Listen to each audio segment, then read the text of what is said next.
living this life and moving to Indonesia for the name of love. It's not something that, because the game was like, oh, I just have to visit for holiday and then back again. I wanted to start up my own channel then, because I already got all the resources, and I felt like I had the financial strength through my ex-husband then. He had all the financial strength to support me have my own channel, So I was excited, but yeah. The Menjadi channel, you mean? Hai sahabat Bedante, welcome to Bedante Show. Di sini kamu bisa denger real story tentang profesi, bisnis, dan hobi. Pastinya kamu bakal dapat banyak ide, insight, dan kesempatan dari sharing para inspiring people. So enjoy, Bedante, be fun, be cuan, be inspired. Jangan lupa subscribe. Esther Dangosu berasal dari Nigeria, mengikuti suaminya untuk tinggal di Indonesia. Namun nasib berkata lain, dan Esther harus berjibaku untuk mempertahankan hidup sambil menimba ilmu dan mengurus anak sebagai single parent di Indonesia. Dari meninggalkan anak sendirian di mobil, deportasi, sampai tidak mendapatkan visa untuk bertemu dengan anak semata wayangnya hanya sebagian dari kisah hidupnya. Apa yang membuatnya bertahan di Indonesia? Inilah kisah selengkapnya Esther Dangosu di Bedante Show. Be fun, be cuan, be inspired. Sahabat Bedante, kita hari ini bakal ngobrol dengan seseorang yang unik. Unik karena memiliki perjalanan hidup yang ups and down-nya banyak, tapi sekarang lebih cenderung ke ups. Thank you very much for coming, Esther. Thank you, Randy, for having me. It's a pleasure. It's been nice. Yeah. It's really, really nice. It's awesome to be here. So how are you? I'm good. Awesome as usual. Adapting to the endemic, no longer pandemic. Yeah. It's busy always, yeah? After this, yeah? After the pandemic gone, then everybody's busy. Everyone is busy. Yeah, it depends on the field of business. So even during the pandemic, I was still busy because our sector has to do with consultation, right? So there were some people that we still needed to handle some of their stuffs during that. So we cannot be closed even with the pandemic. Oh, yeah. You never close? Yeah. So, tell us something. Why About do you end up in Indonesia? Oh, they say love will make people sail 1,000 miles, right? Is it? I think I was one of those people, the Juliet okay. looking for Romeo, and then I found myself in Indonesia. It was just more like a holiday. I would say I came here like, oh, it's a holiday, and then holiday became something that I decided to explore and say, oh, should I just, investigate about the school system, business? Okay. I'm not someone that is business inclined, but when I got here and got to the malls and I saw how business has been done coming in from Nigeria, where we still don't have lots of malls then, like 11 years ago in my city there was no actual mall then. So I was, wild. I started buying things from Charles & Kings then was still not overtaken by, I heard they had an acquisition from Louis Vuitton, right? Yeah. That's why the prices were. So I will buy from Charles & Kings and other brands from the factory outlets and then send them to Nigeria. So the profit was interesting, trying something about clothing. Yeah. It was 11 years ago. Yeah. Okay. By the time you come here, you just directly to Jakarta or Bali? Jakarta. Tangerang. Tangerang. BSD. Directly? Directly. Oh my gosh. How do you know? Yeah, I thought Nigerians only know Indonesia for Bali. I saw the big sign, BSD City, and that sign just stayed like BSD City. It took me like 5 years to even understand what's the meaning of BSD. Bumi sepong dam. It doesn't mean anything. Yeah, it was later. Oh, Bumi? Oh, yeah, okay. So that's it. So I just found myself in BSD, and I was in BSD. It was only Foresta. Okay. Class of Foresta. So There it's was since no- the beginning though? Yeah, there was 11 no years old. Eon, there was no Debris, there Ah, was so- nothing in BSD. Just filled. That's Yeah. it. Just land. Yeah, and scary too. That's why they call land. Bumi Serpong Damai. Yeah, and they always, Peaceful. when I go to the cinema, then I will hear, smile, you are in BSD City. It's correct. Now you cannot hear it anymore. Yeah, Where? now because we don't smile anymore in PST. Macet. Macet. It's always been macet now. Yeah, so we don't smile anymore. So they understand. So which part of Nigeria you stay? I'm from the south. From the south of Yeah, Nigeria. I'm from the southern part of Nigeria called Port Harcourt. So I rep everyone in Port Harcourt. Yeah, it's a fun city. In Nigeria, we have the three tribes, which is the Yorubas, the Hausas, and then the Igbos, right? And I am from the south, which is a special tribe. We're blessed with crude oil. So we have natural resources in our tribe. So we became famous because of that. And then the first oil well in Nigeria was found in my village, in my kampung, yeah, in Oloibri. So it's like all your life you've been associated to this oil industry, lots of companies like Shell, Mobil, Total. Yeah, I even had a Shell scholarship, so that's how it is in my city. So we're so famous because we have one of the highest allocations when it comes to funding from the government. So we're a privileged state. We don't have to make excuses. Yeah, we get paid for going to school, and you can get a job if you're smart after school. Yeah, so after graduation, I studied computer science. Yeah. And then in my final semester, I left to Indonesia after my final exams. So it was like, do I really need to? Because I actually studied computer science in Nigeria, and I only saw the computer like 5 times. So I went to a private computer institute then. It was called NIT then. So I was taking all the Java and all. But when I got to Indonesia, it was a different ballgame entirely. I wanted to continue with computer science, but I was unfortunate because they said I needed to get, the school I picked then was associated with a local program, so I needed to get the C packet also, right?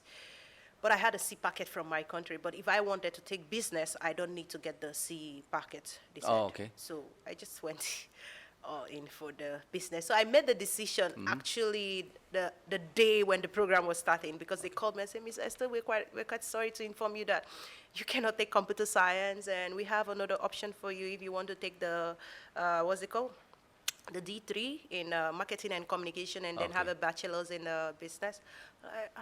Business? Yeah. Yeah, but 1 minute I was like, okay. That why is not? back in Nigeria or here? Yeah, in Here Indonesia. already. So that's how I started studying.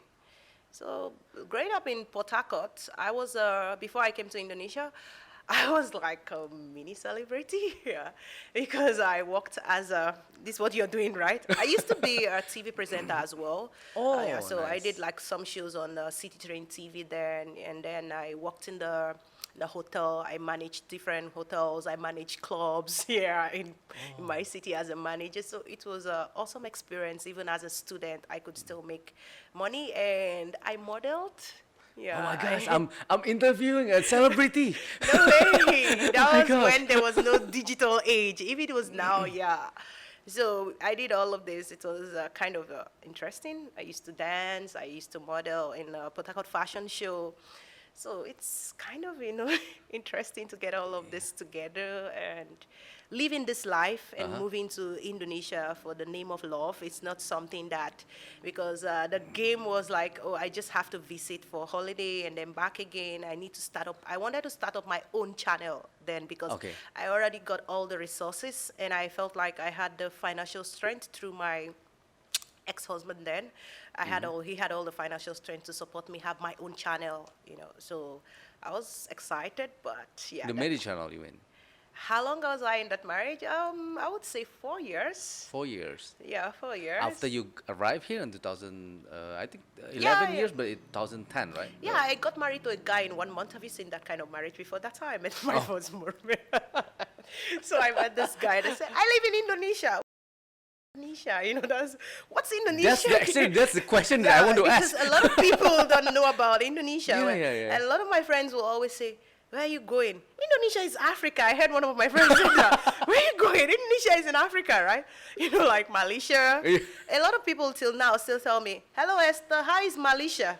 I'm like, sorry, I am in Indonesia. I have Same, to. right? It's not same. It's Indonesia and Malaysia. It's two different countries. You have Yeah. to correct them and say, oh, I thought it's Malaysia, because Malaysia it's very common for Nigerians. We have Yeah. lots of Nigerian students in Malaysia. There's a government program for Oh, okay. scholarships to Malaysia, so we have at least 10,000 students over. It's trendy in my country to study in Malaysia, so. Yeah, that's why people say Malaysia. Malaysia Indonesia. is more famous there. In as much as they share. Sure, sure. Yeah, it's Malay still. Yeah.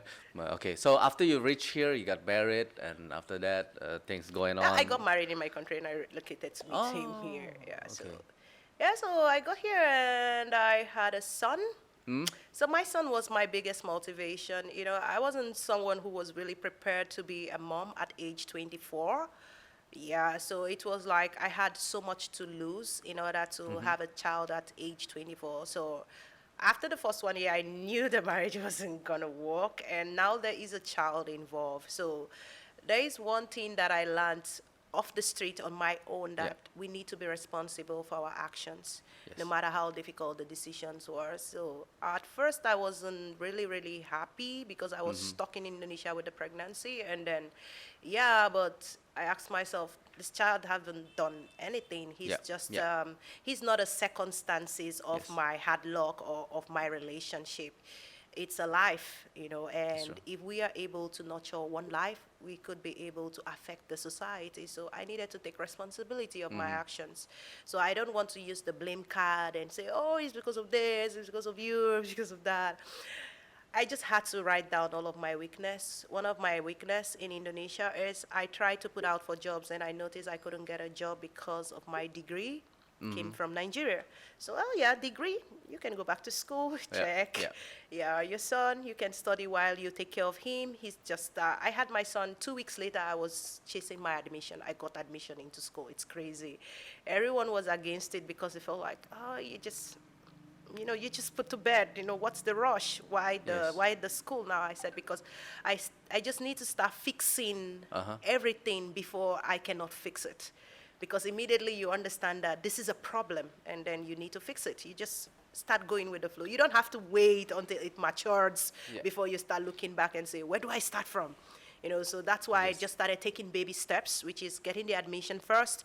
I remember the day I went to Inti College to write the exam. Oh, in the college. Yeah, then it was in Kabanjeruk, right? Kabanjeruk. How did I say it? I saw 3 plus 1. I was like, 3 plus 1 is equals to Australia, okay? That doesn't make any sense. Get an Australian degree in Indonesia, English-speaking program, because before that period, 9 months before that incident, I was in SKU. Then they were in front of Eon. Okay. And then I got rejected for the admission process. So it gave me this, like a trauma, like even education. I'm being rejected to study in a foreign country because of my passport. They are like, oh, because you're in Nigeria. And I was like, what does my nationality has to do with me studying, right? So it really gave me this, sad moment where I had to feel bad. But when I saw the offer from Inti in Kabanjeruk, I told the taxi, can you do muta and then go to that place? And then he went there and then they gave me all the flyers. So I got all the information I needed. I came back the next day. When I was asked to take the exam, I came with my son and I had to leave him in the car. Yeah, turn on the Still a AC. baby. Yeah, it was still a baby because I didn't have a maid at that point. We're still searching for a new maid, a live-in maid. So I left him in the car and went inside to write the exams. I was like, God, it's a hard decision. You know how it is when you leave kids in the car. So in between, while I was writing, my mental state was like, my son is in the car.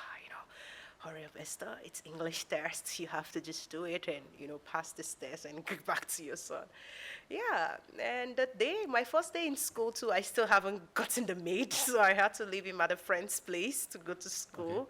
It took about 2 weeks before I was able to get a live-in maid, so I was able to now be flexible.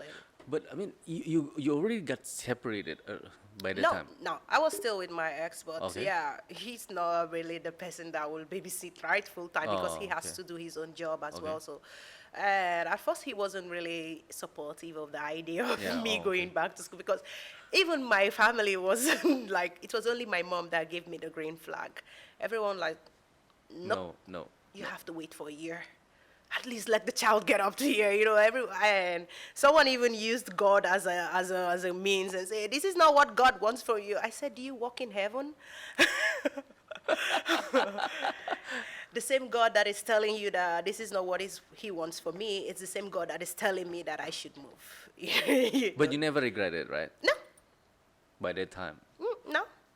And I just had to tax myself. I'm like, I'm doing this for my son. No one can understand what I was doing Yeah. because education is power. Knowledge is power, not just education. If you're knowledgeable, you can be able to break some of the barriers in your life, You can be able to manage a business, all right? Yeah, so, and I had to put this on myself. I said minimum grade was an A. Minimum grade is A. Yeah, Yeah, that's so okay. I had to juggle between motherhood and school. So for the first semester, yeah, it was like, no, I didn't do badly.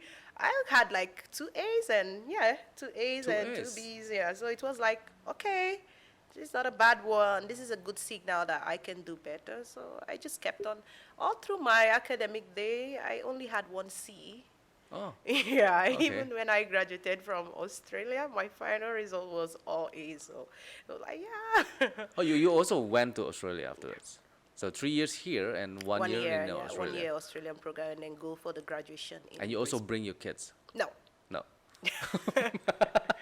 Yeah, you have to. Life comes with some difficult decisions. Sometimes you have to drive alone in order to get there and then come back and carry the other people in front Yeah, of you. yeah, If yeah. I told you to put all the stuffs on your head now and climb up, can you?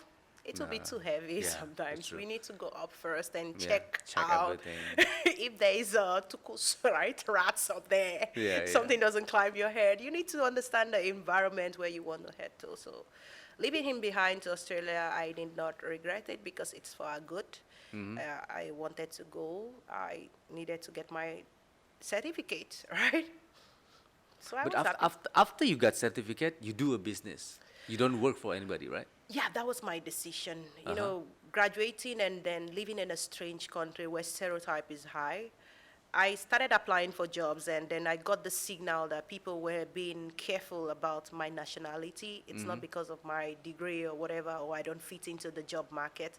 It's because some people will call me up on the phone then have an interview with me and then they want to meet me because then the CVs didn't have pictures, right? So it was just my Yeah. name, a few datas. I always omitted my my Your nationality. last name also? Yeah, my nationality as well. Uh-huh. So and then when they talk to you, they're like, oh, I think you're the rightful candidates, and we talk about the salaries and everything. And they're like, can you come to the office tomorrow?